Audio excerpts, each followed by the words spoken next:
Ngayong araw ay makakasama natin si Special Assistant to the President for Investments and Economic Affairs, Secretary Frederick Go, para bigyan tayo ng update tungkol sa US tariff negotiations. Good afternoon po, Secretary Go. Magandang hapon, Claire.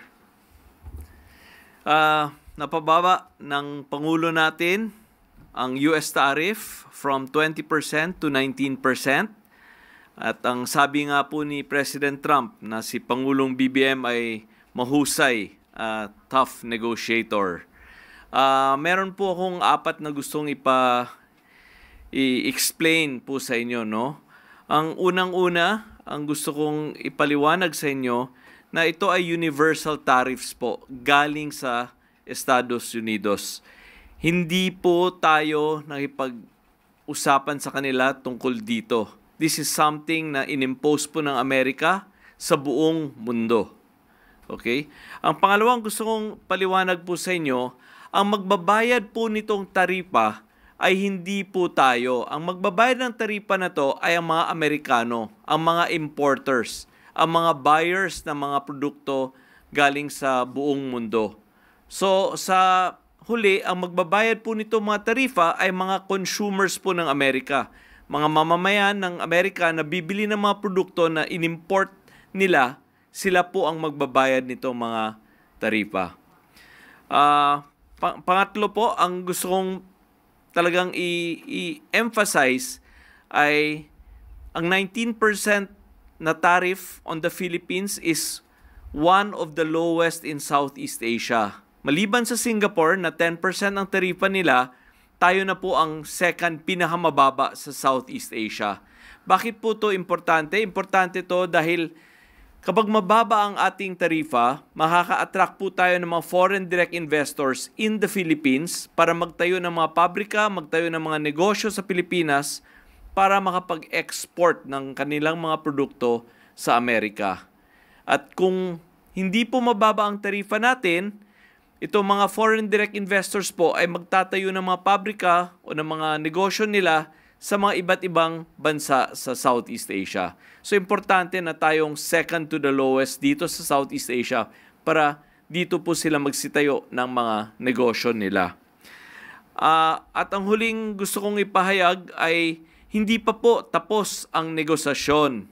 Our third technical working groups will continue to work with their counterparts from America to finalize the details of this arrangement.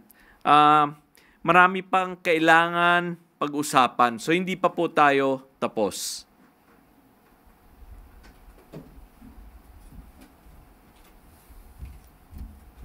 Ito po, magandang umaga ulit, Sec Go. Mas maganda po talaga na matanong po namin kasi marami po mga netizens.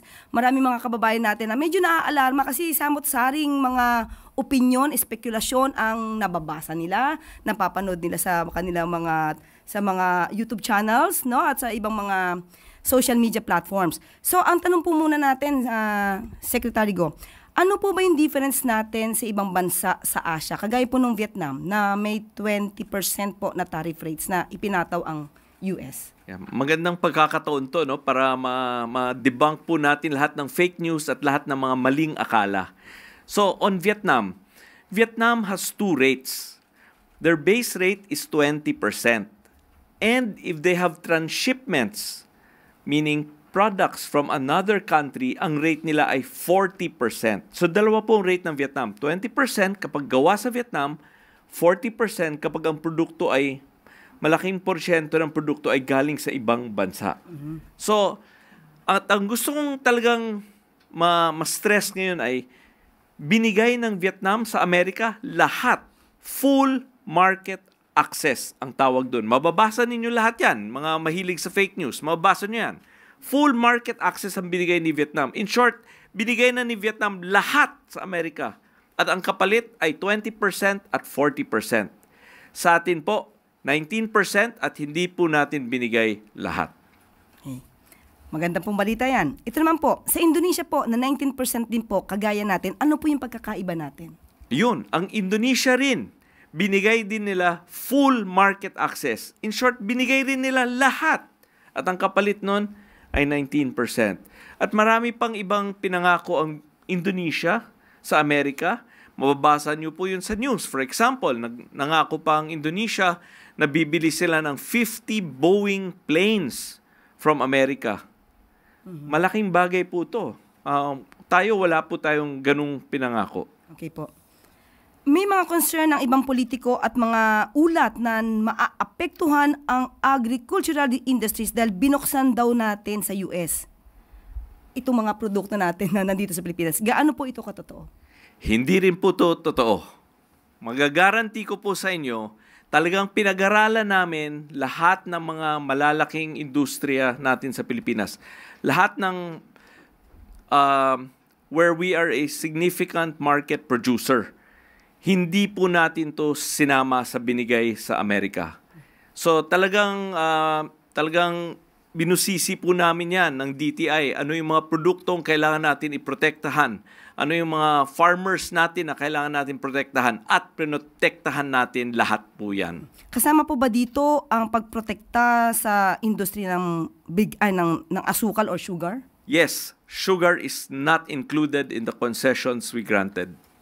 How about po yung corn? Kasama po ba sa protektahan natin? Yes, kasama din ang corn. Wala rin siya sa binigay natin. Okay, yung pong bigas? Yes, protektahan din po natin. Hindi rin yan kasama sa binigay natin. Yung pong manok? Yes, hindi rin natin yan sinama sa binigay natin. How about pork po? Yes, hindi rin po yan kasama sa binigay natin. Lahat po ng binanggit nyo, no? Lahat ng mga produkto na yan, hindi natin tinanggal ang taripa ng mga produkto na papasok sa Pilipinas. So, as is po lahat yan. So, protektado po pala yung agricultural sector po natin? Yes, ma'am. Malinaw na malinaw po yan. Ito pong seafood po, mga isda, kasama din po ba ito sa poprotektahan natin? Of course.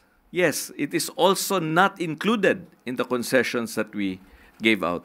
So, wala po pala silang dapat ipag-alala, lalo na po yung mga magsasaka natin at mga mangingisda. Ay talaga po. Alam mo, marami kasi talagang fake news, maraming chismis, maraming maling akala. Lahat po ng binanggit nyo, rice, sugar, corn, fisheries, pork, chicken, hindi po natin tinanggal ang tarifa ng mga yan. Kaya yung mga nag-aalala tungkol sa mga produkto na yan, huwag po kayong mag-alala. Hindi po totoo ang akala ninyo. Ayan po, salamat po dyan. At ayon din po kay Presidente, nagbukas daw po tayo ng pharma. Ano po yung comment nyo dito? Maganda po yan. Talagang sadya namin tiningnan yan dahil kapag mas maraming suppliers tayo ng pharma, mahal po ang gamot sa Pilipinas eh. Kapag pinasok po natin yan na may taripa, mas mahal pa po ang presyo ng gamot. So kapag tariff-free po ang gamot, makakababa po yan ng presyo ng gamot sa ating bansa. Kaya pala sumang-ayon na 0% na tariff para sa mga gamot para marami din po makanabang na mga kababayan natin. Yes, para makatulong sa ating sa lahat ng Pilipino. Binuksan din daw po natin sa automobile ang 0% tariff. Ano po yung komento natin dito? Yes, ganito kasi po yun, no? Katulad ng sinabi ko kanina. Tiningnan natin ano yung mga industriya natin sa Pilipinas. At yung mga industriya natin na gumagawa tayo ng mga bagay, pinotektahan po natin yan. Alam naman po natin, hindi tayo gumagawa ng kotse. Hindi naman tayo gumagawa ng automobile sa Pilipinas. So by opening the automotive or car sector to the US, wala po tayong sinaktan dito sa atin. So wala maaapektuhan dito sa atin. Yan talagang punto namin. Ang mga maraming akala na ewan ko ano mga inaakala nila na maraming masasaktan dito sa Pilipinas. Hindi po kasi ang mga sectors na inopen natin, wala tayong masasaktan na industriya dito. Yun hindi natin pinoproduce. Yes po. Yes po. Or we produce in very, very, very, very little quantity. Ayan. Yun po to sa soy at sa wheat. Ayun din po. Oo, bakit po? Yun din po. Following the same principles po. Hindi naman tayo gumagawa ng soya dito. Hindi naman po tayo gumagawa ng wheat dito. Kaya mabilis tong buksan. Yeah, so same principle, pareho yung prinsipyo po. Pagka pinasok po at 0% tariff po yung wheat and soy, sino po yung makikinabang? Unang-una po, ang wheat, bababa po ang presyo ng mga pandesal, ng mga tinapay sa Pilipinas, no? Ang soya naman po, ito po ang feed material po ng ating mga pork, Baboy? mga baboy, mga manok. Ito po yung, tsaka po yung mga isda. Ito po yung feeds na kinakain po ng mga hayop that we produce domestically. Mas makakatulong pa rin po pala. Ay, sa syempre mga po. magsasaka, sa mga manghihisda natin. Yes, ma'am. Yung mga pinapapasok natin na walang taripa, ay ang purpose po nun ay baba ang presyo ng bilihin sa Pilipinas. So pag nagpasok tayo ng gamot, for example, na walang taripa, mumura ang gamot. Pag nagpasok tayo ng feeds dito na mura, mumura din ang presyo ng baboy, presyo ng manok, presyo ng isda. Ganun po yun. So ang pinapapasok natin ang mga pagbaba ng presyo ng mga bilihin. Opo. Ayan. Maliban po sa tariff cut, ano pa po ba ang nakuha natin sa US trip ni Pangulong Marcos Jr.? Nabanggit na po ni Presidente na nakakuha pa tayo ng suporta ng Luzon Economic Corridor. May additional po yatang mga $15 million na ibibigay ang Amerika sa atin. Tapos po sa mga mga private meetings din po, maraming private meetings po si Presidente. He met over 10 companies and organizations from the United States sa biyahe niya. Okay, maganda rin po pala ang idulot ng US trip na to ng Pangulo. Yes, ma'am. At nabanggit na po niya na ang halaga ng mga investment commitments na nakuha niya at nakapag-announce na rin po kami sa media just yesterday or today po. Sorry, nawawala ako sa oras na yan. Kakauwi lang po kasi kanina 6 a.m. lang po. So hindi ako sigurado kung kailan lumabas. Pero may na-meet po kaming isang hospital group, no? Na magtatayo ng isang malaking hospital sa Pilipinas. Ang commitment po niya ay $500 million. So ano po talaga to? World-class hospital. World-class medical facilities po. Naku, sana talaga magtuloy-tuloy po ang magandang balita na to. Sekgo, sa mga private business meetings naman po, ano po ba yung nakuha natin? Maliban po, yan na po ba yun? Marami po tayong ibang nakausap. Nakausap rin po natin si Cerberus. Sila po yung nakabili ng shipyard sa Subic na ngayon may Hyundai shipbuilding facility na tinatayo dyan. Ang good news po doon ay ang Hyundai, originally ang opening po nila ay next year, 2026. May good news sila sa amin na they believe makaka-open sila ng fourth quarter of this year. At ang Cerberus rin po ay tumitingin sa mga iba't ibang mga businesses katulad ng energy, logistics sa Pilipinas, and nag-iisip sila mag-invest ng mga 10 to 15 billion pesos po sa Pilipinas. Na-meet rin po ni Pangulo ang I-Squared. Ito po si I-Squared, ang daming lang negosyo po sa Pilipinas, pero ang gusto nilang palakihin po ay yung LNG, liquefied gas, at cold storage facilities po dito sa Pilipinas. At na-meet rin po ni Pangulo ang GIP na nag-iisip po mag-invest ng napakalaking halaga sa infrastructure dito sa Pilipinas. Ito naman po mula kay Ivan Mayrina, Sekgo. The 19% tariff that Trump announced is an increase from what percentage? Or is this a totally new tax? So from zero, yun po yung tanong po. Ang 19 po na to, before we went to the US, it was at 20%. So with our trip, napababa po to ni Pangulo from 20% to 19%. Okay, ito pa po, mula naman po kay Jean Mangalus ng Philippine Star. While President Marcos has dubbed the 1% reduction on tariff rates as a success, many are calling this, sabi nyo nga po, may mga fake news, many are calling this as an unfair deal since we would open several markets to the US. Pero paano na-explain nyo na rin po? Pero sige po, ano po, what's your reaction po on this? Yeah. Ay, unang-una po ay hindi naman kasi talaga po to deal, no? Kaya pinaliwanag ko sa umpisa po na hindi naman to isang tarifa na bilateral discussion or multilateral discussion. Unilateral po ito. Talagang inimpose lang po ito ng Amerika sa atin at sa buong mundo. At hindi lang po sa atin. Sa buong mundo niya po ito ginawa. Kasama na ang European Union, kasama na po ang Japan, Korea, Mexico, Canada, China, lahat po to inimposan niya ng tariff. So, hindi naman tayo nag-iisa dito. So, Sir Secgo, sabi niyo po kanina, hindi naman po tayo magbabayad. Hindi tayo magbabayad doon 19% na tariff. Kundi mga nag-i-import sa Amerika, most probably, baka mga US citizens pa po ang magbabayad dito. So, can you elaborate on that po? Na example po, kung mag-export po tayo ng isang bagay from the Philippines, let's say, ang halaga niya ay $100. Pagdating po niya sa Amerika, ang bumibili from America, kailangan niya magbayad ng $19 na buwis sa Amerika. So, ang cost po niya sa Amerika ay $119 para sa produkto na yan. At kung ibebenta niya po to sa mga citizens ng Amerika, kailangan niya kumita, di ba? So, dati, siguro kung nabili niya sa atin ng 100, bebenta niya sa customer niya ng 120, ngayon po, cost niya 119, siguro kailangan niya ibenta sa customers niya 150 na or 140 na. So, in the end, ang magbabayad po nitong tarifa na to ay yung mamamayan ng Amerika. Yung consumer dun sa Amerika. Consumer po doon ang magbabayad.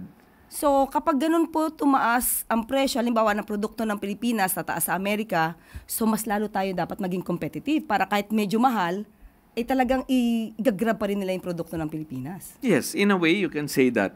Pero ang merong ang kasabihan kung tayo lang linagyan ng taripa, totoo ang sinabi mo.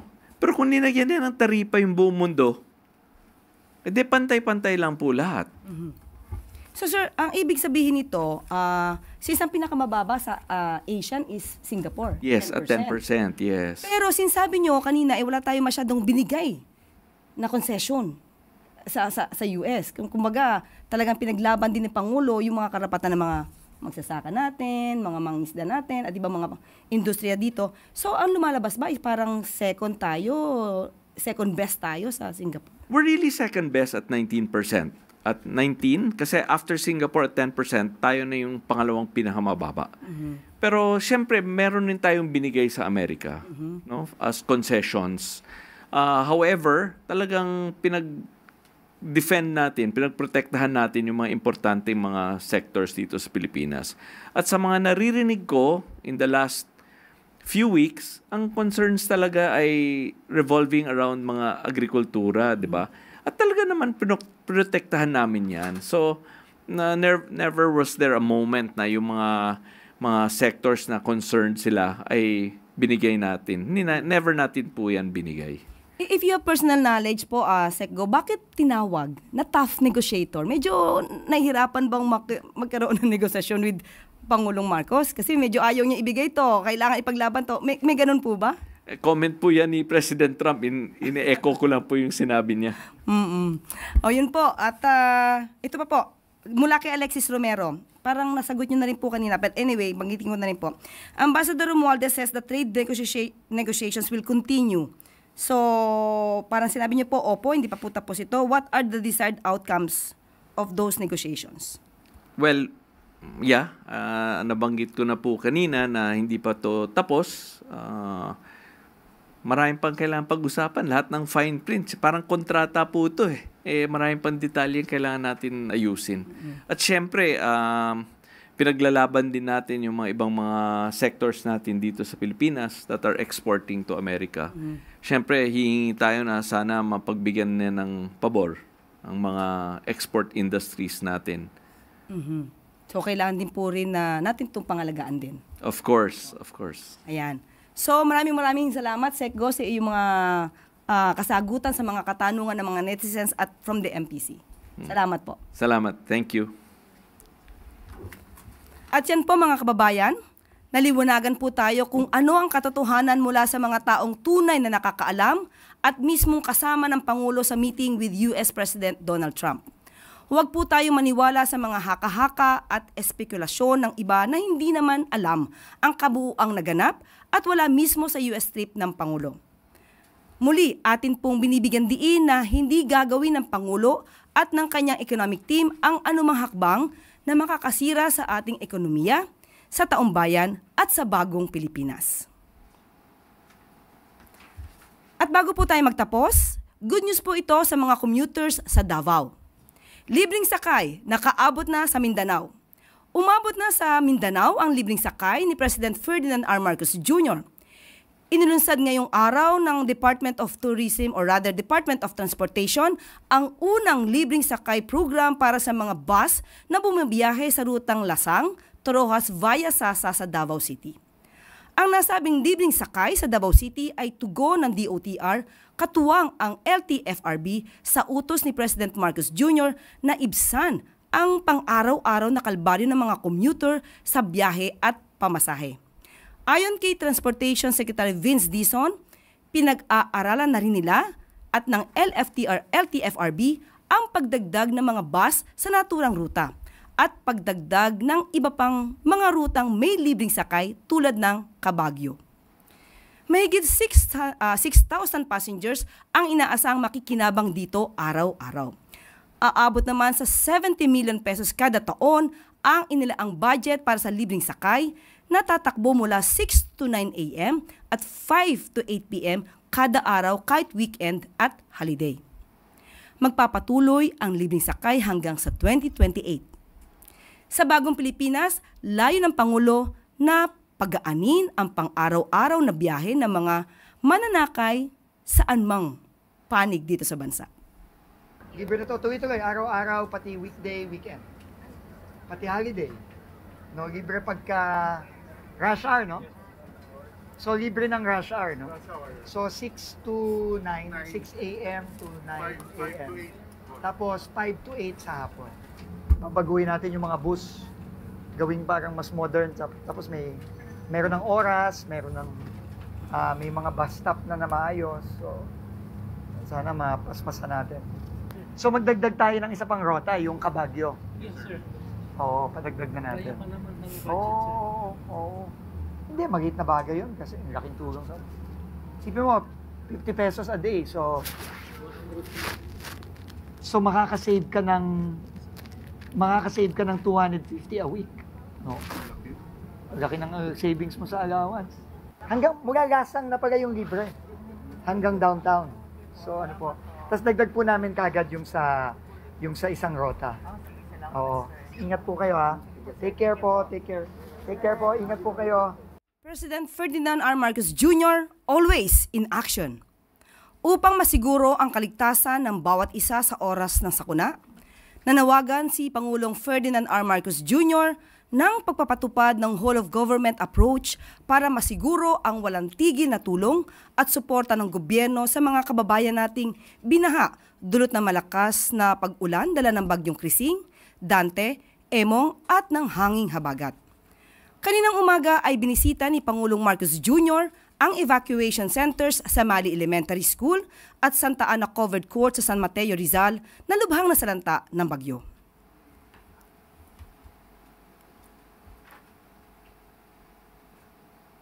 Wala mo yung aking sa room. Wala mo yung nakalabas.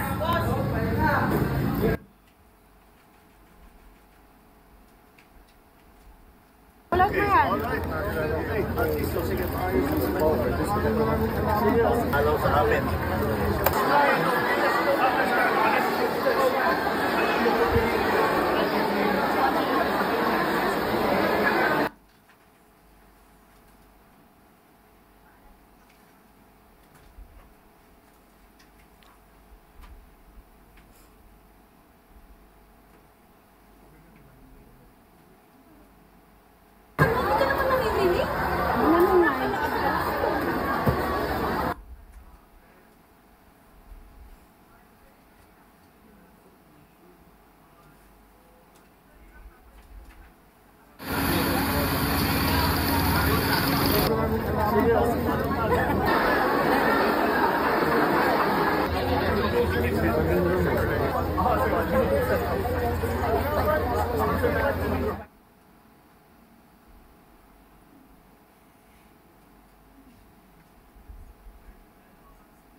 Pinulong din ng Pangulo sa isang situation briefing ang mga ahensya ng gobyerno kung saan pinag-utos niya ang mga sumusunod. Pag-deploy sa mga search, rescue, and retrieval teams ng AFP, PNP, Philippine Coast Guard at BFP para agarang tulong sa mga binaha at lubhang naapektuhan ng sama ng panahon. Siguraduhin ng DSWD ang sapat at mabilis na pamamahagi ng family food packs at iba pang relief assistance before, during, at after ng sama ng panahon. Patuloy na clearing operations ng DPWH at MMDA sa mga pangunahing kalsada na hindi madaanan dahil sa tubig baha. Para naman masiguro at mas paigtingin pa ang pagkontrol sa pagbaha. Inatasan din ni Pangulong Marcos Jr. ang MMDA na ipagpatuloy ang flood mitigation project upang masiguro na ang lahat ng pumping stations at floodgates ay gumagana sa kanilang pinakamataas na kapasidad at paglilinis at pag-alis ng bara sa mga daluyan ng tubig. Kabilang na din sa hakbang ng pamahalaan ang pag-update ng DPWH Flood Control and Drainage Master Plans para sa Metro Manila, 18 major river basins at iba pang critical principal rivers upang masigurong epektibo ang flood control measures. Binibilisan na rin ng MMDA at DPWH ang pag-update ng Comprehensive Drainage Master Plan. Binigyan diin naman ni Pangulong Marcos Jr. na sinisiguro na ngayon ng DA at DTI na may sapat na supply ng pagkain at pangunahing bilihin. Utos din ng Pangulo na mas paigtingin pa ang price monitoring upang maiwasan ang pag-abuso sa presyo lalo na sa mga lugar na nasa ilalim ng state of calamity. Nananawagan naman ang Pangulo sa mga kababayan natin na patuloy na makinig at sumunod sa mga tagubilin at anunsyo ng mga lokal na pamahalaan upang masiguro ang kanilang kaligtasan sa oras ng sakuna. Panawagan din ng Pangulo na mas mag-ingat ang lahat sa mga sakit na lumalaganap tuwing panahon ng tag-ulan, gaya ng leptospirosis at dengue. Hinimok din ng Pangulo ang bawat Pilipino na makiisa sa mga hakbang ng gobyerno na panatilihing malinis ang mga estero at iba pang daluyan ng tubig upang maiwasan ang pagbaha. Lagi pong tandaan, ang lahat ay dapat na nagtutulungan upang maiwasan ang anumang sakuna dahil sa bagong Pilipinas, bawat buhay ay mahalaga at ang bawat isa ay may bilang. Katatapos lamang ng 3 araw ng official visit ni Pangulong Ferdinand R. Marcos Jr. sa Washington, D.C. sa imbitasyon ni U.S. President Donald Trump. Ang pagbisitang ito ay isang patunay sa malalim at matibay na ugnayan ng Pilipinas at Estados Unidos. Sa kanyang pakikipagpulong kay President Trump, gayon din kay na U.S. Secretary of State and National Security Advisor Marco Rubio at U.S. Secretary of Defense Pete Hegseth, tiniyak ng Pangulo ang panibagong sigla ng ating alyansa, hindi lamang sa larangan ng seguridad, kundi pati na rin sa ekonomiya, enerhiya at teknolohiya. Nagkasundo ang dalawang panig na mas paigtingin ang depensa at seguridad sa Indo-Pacific, lalo na sa usapin ng South China Sea at sa paggamit ng EDCA sites para sa disaster response. Sa larangan ng kalakalan, napagkasunduan ang pagbaba ng US tariff rates sa mga produktong Pilipino mula 20% sa 19%, isang hakbang patungo sa mas bukas at patas na kalakalan. Bilang bahagi ng kasunduan, bubuksan din ng Pilipinas ang merkado sa ilang produktong Amerikano tulad ng automobile, soy, wheat, at mga gamot na magpapababa ng presyo at magbibigay benepisyo sa ating mamamayan. Bukod pa rito, ipinahayag ng Estados Unidos ang dagdag na $15 million para sa Luzon Economic Corridor at $48 million naman para sa foreign assisted projects sa iba't ibang sektor. Nakipagpulong din si Pangulong Marcos Jr. sa mga leader ng sektor ng infrastruktura, healthcare at semiconductors kung saan nakalikom ang Pilipinas ng mahigit $21 billion na investment pledges na inaasahang lilikha ng libo-libong trabaho para sa mga Pilipino. At dito na po nagtatapos ang ating press briefing. Magandang araw para sa bagong Pilipinas.